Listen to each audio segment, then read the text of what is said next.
Are you feeling tired or just a bit wired? It could be your cortisol level. So just keep on watching here. I've got some somatic techniques, that is physical actions, and these allegedly can lower your cortisol levels. And just for a change from me, this doesn't include any meditation techniques. Welcome back to Peace Unplugged. Today I'm going to discuss something that is quite common around millions of people. It's called chronic cortisol elevation. You know that feeling when your heart races just before a meeting, or you can't sleep because your mind's buzzing too much. What's causing that is something called cortisol. It's the body's primary stress hormone, and it's doing what it was never designed to do in the first place. That's keeping your cortisol elevated for hours or sometimes even days. So I'm going to introduce to you 5 physical interventions that you can do that can stop that cortisol spike. These are not just feel-good exercises. Through research, I've worked out that they're backed by neuroscience. So here we go. Let's get into it then, shall we? Here's number 1, the physiological sigh. Let's start with something that you're doing right now without thinking about it. That's just simply breathing. But here's something that a lot of people don't know. The pattern of our breath directly connects with our brainstem, and it's called, and I'm going to try and pronounce this complicated word, it's called the pre-Botzinger complex. That's a weird one, isn't it? And it actually regulates our breathing state. You see, when cortisol spikes, our breathing becomes shallow and rapid. It's breathing more from the chest rather than from the diaphragm. It creates something of a feedback loop, shall we say. Stress causes the shallow breathing, and the shallow breathing causes more stress, affecting our nervous system. We're essentially telling our body that the threat is real, even though it isn't, especially when we're sitting at our desk, perhaps just reading some emails. Here's what we can do. It's called the physiological sigh, and it comes from Dr. Andrew Huberman. So here's what to do. Taking a deep breath through the nose, then immediately take an extra short breath to further expand the lungs, and then slowly exhale through the mouth. Okay, here's the research. Published in Cell Reports Medicine 2023, it showed that just 5 minutes of this breathing pattern significantly reduces stress markers compared to meditation. The double inhales reinflate the alveoli in your lungs. They're the tiny air sacs that often collapse during stress. What it's actually doing is it's activating the vagus nerve, and it sends calm signals to our brain. So it's suggested that we do this 2 to 3 times, particularly when we feel tension rising. It's basically interrupting how the cortisol is operating in the body. So now let's look at technique number 2. It's called the Valsalva maneuver. You see, our cardiovascular system and our stress response are intimately connected. When the cortisol rises, the heart rate increases, and so does the blood pressure. It does that preparing us for what we know as the fight or flight response. But there is a way to manually override this when we actually realise that we're not necessarily in mortal danger. Now, most stress reduction advice focuses on the mind. You know, those things about just thinking positively, telling ourselves not to worry too much. But you see, stress is not just psychological, it's also physiological. See, our body will be in a high state of alert. Only is the heart rate high, blood vessels become constricted. It's quite difficult to think our way out of a biological state. The modified Valsalva maneuver works by directly activating the parasympathetic nervous system. So here's what we do. Again, take a deep breath in, then bear down gently, as if you're trying to exhale, but it's against a closed throat. It's a little bit like pushing during a gentle bowel movement, but it's actually much lighter than that. Hold it for 10 to 15 seconds, and then release the breath normally. So again, here's some background to this. A study in the Journal of Clinical Hypertension 2019 demonstrated that the variations of the Valsalva maneuver reduce both blood pressure and cortisol levels within minutes. The mechanism involves the baroreceptors, that is pressure sensors in the blood vessels that signal your brain to activate the vagus nerve and reduce sympathetic output. So the idea is to do this once or twice when you get those situations when you feel a bit of a panic coming on or you feel your heart racing. Let's go on to technique number 3. That is progressive muscle tension and release. This is a technique that I learned many years ago, and I always found it helped, particularly when wanting to try to get to sleep. See, chronic stress doesn't just live in your mind, it also lives in your muscles. You find your jaw clenches Shoulders tend to rise in a tense kind of way. You might even find that your fists are tightening up. This is not just a symptom of stress. It's actually contributing to it. And that tension makes our brain think that there is imminent danger. And that in turn increases cortisol. Now, most of us try to release that tension just by thinking it down. The point is that your muscles ascending to your brain are actually much stronger than the cognitive commands.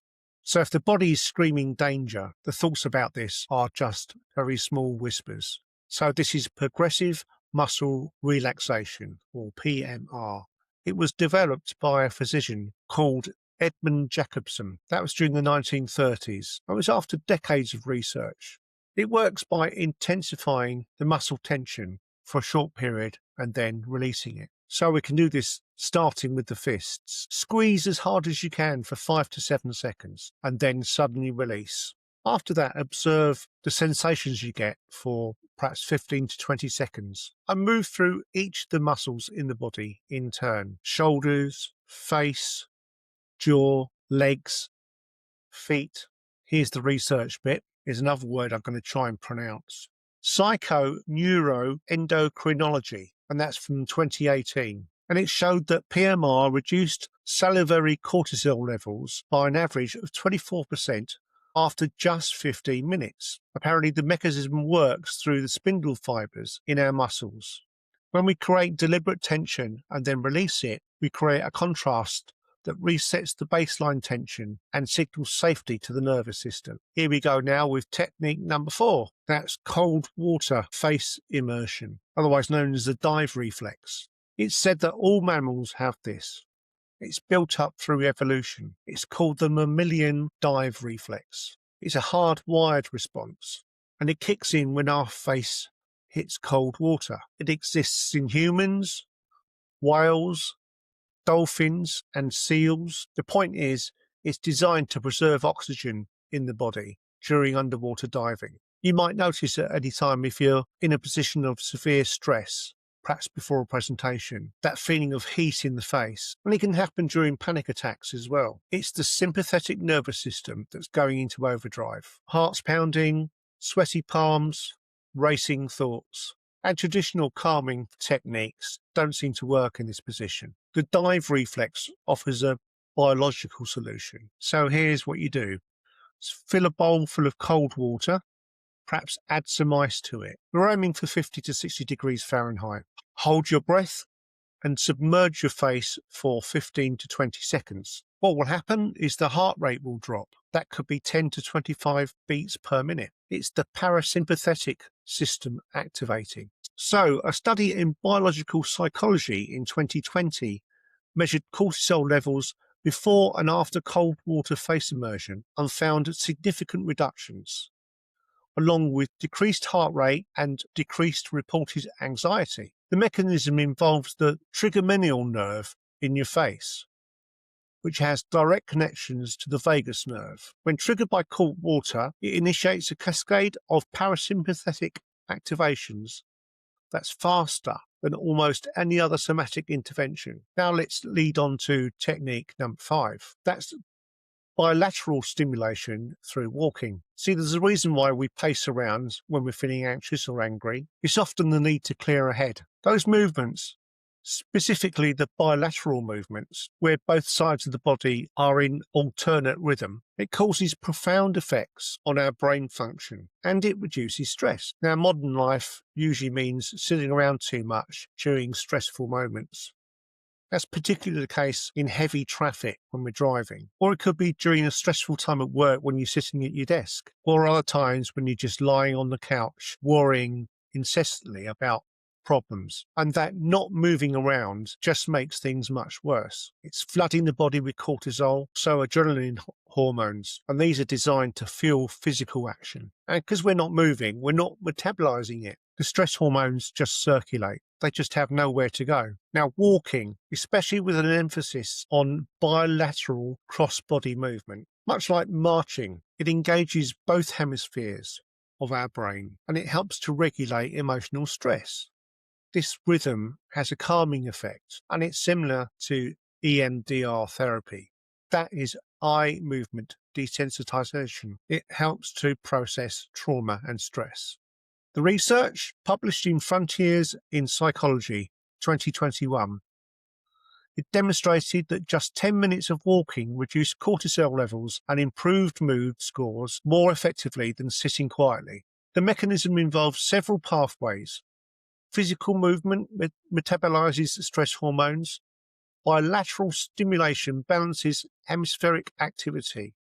And the rhythmic nature activates the parasympathetic system. When we feel the cortisol rising, get up and go for a walk, preferably outside. But if you can't do that, even walking indoors works. Focus on the steady rhythm and let your arms swing naturally. Now we know why the armed services like us to march. Okay, so let's just recap on all this, shall we? The 5 solutions to stop cortisol spikes. There is the physiological sigh. That's a double inhale through the nose and a long exhale through the mouth. Do that as 2 to 3 repetitions. It interrupts the stress and reactivates the vagus nerve. There is the modified Valsalva maneuver. That's gently bearing down against a closed throat from an inhale. Doing that for 10 to 15 seconds, it activates the baroreceptors and it engages the parasympathetic system, reduces the heart rate and also reduces blood pressure. There's the progressive muscle tension and release. That's tensing and relaxing the muscles in turn, 5 to 7 seconds for each tense, 15 to 20 seconds on release.